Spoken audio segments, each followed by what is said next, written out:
सच्ची कहानी। एक छोटा सा लड़का जिसकी उम्र कोई 6 या 7 साल थी, एक खिलौने की दुकान पे खड़ा दुकानदार से कुछ बात कर रहा था।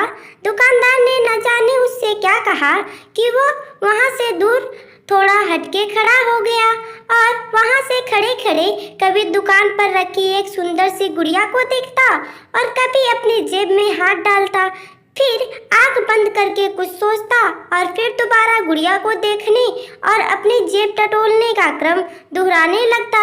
वहीं कुछ दूर पर खड़ा एक आदमी बहुत देर से उसकी ओर देख रहा था। वो आदमी जैसे ही आगे की ओर बढ़ा, बच्चा दुकानदार के पास गया और कुछ बोला। फिर दुकानदार की आवाज़ सुनाई पड़ी कि नहीं, तुम एक गुड़िया नहीं खरीद सकते क्योंकि तुम्हारे पास जो पैसा है वो बहुत काफ़ी कम है। वो बच्चा उस आदमी की ओर मुड़ा और उसने उस आदमी से पूछा, अंकल क्या आपको लगता है कि मेरे पास वास्तव में कम पैसे हैं? उस आदमी ने पैसे गिने और बोला, हाँ बेटा, ये वास्तव में कम है, तुम इतने पैसे से वो गुड़िया नहीं खरीद सकते। उस लड़के ने आह भरी और फिर उदास मन से उस गुड़िया को घूरने लगा। अब उस आदमी ने उस लड़के से पूछा, तुम ये गुड़िया ये क्यों लेना चाहते हो? लड़के ने उत्तर दिया, ये गुड़िया मेरी बहन को बहुत पसंद है और मैं ये गुड़िया उसको उसके जन्मदिन पर गिफ्ट करना चाहता हूँ। मुझे गुड़िया अपनी माँ को देनी है ताकि ये गुड़िया मेरी बहन को दे दे। जब वो उसके पास जाए, उस आदमी ने पूछा, कहाँ रहती है तुम्हारी बहन? छोटा लड़का बोला, मेरी बहन भगवान के पास चली गई है और पापा कहते हैं जल्दी ही मेरी माँ भी उनसे मिलने भगवान के पास जाने वाली है और मैं चाहता हूँ कि मेरी माँ जब भगवान के पास जाए तो वो ये गुड़िया मेरी बहन के लिए ले जाए। उस आदमी की आंखों में आंसू छलकने लगे थे, पर लड़का अभी बोलता ही रहा था। वो कह रहा था कि मैं पापा से कहूँगा कि वो माँ को कहे कि कुछ और दिन तक भगवान के पास न जाए ताकि मैं कुछ और पैसे जमा कर लूँ और एक गुड़िया लेकर अपनी बहन के लिए भेज दूँ। फिर उसने अपनी एक फ़ोटो जेब से निकाली। इस फोटो में वो हंसता हुआ बहुत सुंदर दिख रहा था। फोटो दिखाकर वो बोला, ये फोटो भी मैं अपनी माँ को दे दूँगा ताकि वो इसे भी मेरी बहन को दे दे ताकि वो हमेशा मुझे याद रख सके। मैं जानता हूँ कि मेरी माँ इतनी जल्दी मुझे छोड़कर मेरी बहन से मिलने नहीं जाएगी, लेकिन पापा कहते हैं कि वो 2-1 दिन में चली जाएगी। उस आदमी ने झट से अपनी जेब से पर्स निकाला और उसमें से 100 रुपये की नोट निकालकर कहा, लाओ अपने पैसे दो, मैं दुकानदार से कहता हूँ शायद वो इतने पैसे में ही दे दे।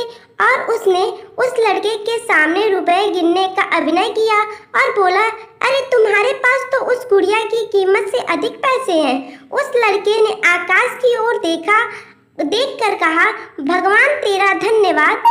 अब वो लड़का उस आदमी से बोला, कल रात को मैंने भगवान से कहा था कि हे भगवान, मुझे इतना पैसा दे दे ना कि मैं वो गुड़िया ले सकूं।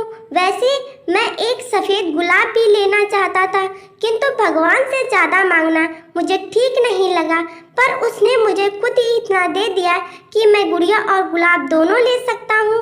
मेरी माँ को सफ़ेद गुलाब बहुत पसंद है। उस आदमी की आंखों से आंसू नीचे गिरने लगे। फिर उसने उन्हें संभालते हुए उस लड़के से कहा, ठीक है बच्चे, अपना ख्याल रखना। और वो वहाँ से चला गया। रास्ते पर उस आदमी के दिमाग में वो लड़का छाया रहा। फिर अचानक उसे 2 दिन पहले अखबार में छपी खबर याद आई, जिसमें एक हादसा छपा था कि किसी युवक ने शराब के नशे में एक दूसरी गाड़ी को टक्कर मार दी। गाड़ी में सवार एक लड़की की मौके पर मौत हो गई और महिला गंभीर रूप से घायल थी। अब उसके मन में सवाल आया, कहीं ये उस लड़के की माँ और बहन ही तो नहीं थे। अगले दिन अखबार में खबर आई कि उस महिला की भी मौत हो गई। वो आदमी उस महिला के घर सफ़ेद गुलाब के फूल लेकर गया। उस महिला की लाश आंगन में पड़ी थी। उसकी छाती पर वो सुंदर सी गुड़िया थी जो उस लड़के ने ली थी और उस महिला के एक हाथ में उस लड़के की फोटो थी और दूसरे में सफ़ेद गुलाब का फूल था। वो आदमी रोता हुआ बाहर निकला।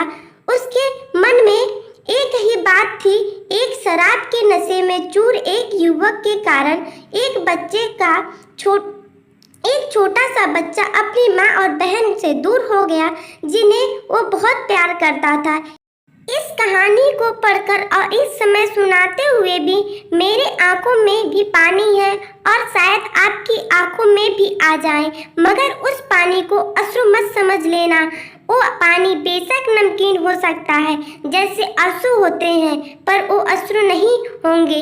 अगर एक कहानी सुनाने के बाद आपकी आंखों में आंसू आते हैं जो आपको बदलने को मजबूर कर देते हैं, तो आपको आंसू मानना नहीं तो वो पानी ही होगा। और अगर आपकी आंख में वास्तव में आंसू है, पानी नहीं, तो प्रण करें कि आज के बाद कभी न तो शराब पीकर गाड़ी चलाएंगे, न कानों में ईयरफोन लगाकर गाना सुनते हुए गाड़ी, मोटरसाइकिल या कोई वाहन चलाएंगे, न गाड़ी चलाते समय फोन पे बात करेंगे, न ही कभी तेज रफ्तार से गाड़ी चलाएंगे। अगर वीडियो अच्छा लगा हो तो लाइक, शेयर एंड सब्सक्राइब करना ना भूलें।